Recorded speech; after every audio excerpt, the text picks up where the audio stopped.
On the menu today, we're making creme caramels.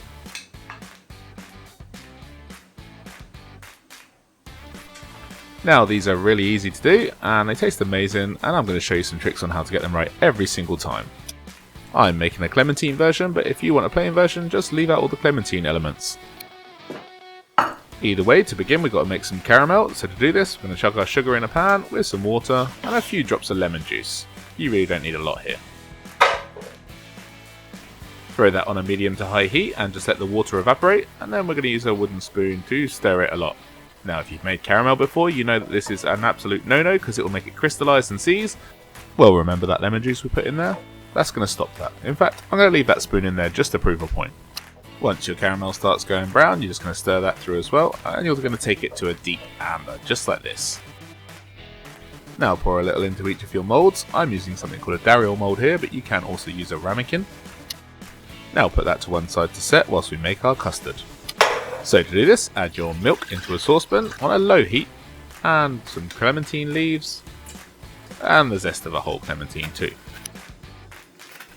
Whilst that warms up, we're going to add one whole egg to a bowl, as well as 2 egg yolks, and then sugar and vanilla.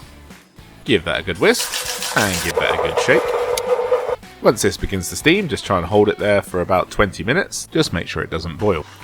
Now remove the clementine leaves, and slowly whisk into your eggs. Strain this through a fine sieve into a jug. Now bring back your caramel, and we're going to put in a bit of kitchen towel or cloth in the bottom here. This will stop it from touching the baking dish and overheating or scrambling.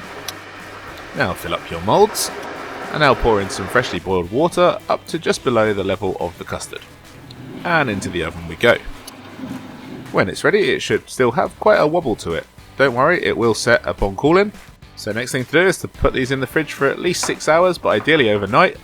Don't skip this stage or your caramel will be one solid puck when you try and take it out. Otherwise, just give your moulds a quick tap on the side and they should drop out nicely, keeping it quite close to the plate so it doesn't fall from too much of a height. Seeing as mine's clementine flavoured, I'm going to decorate it with a few clementine pieces. No fancy plating needed here, just keep it simple. And that's about all there is to it.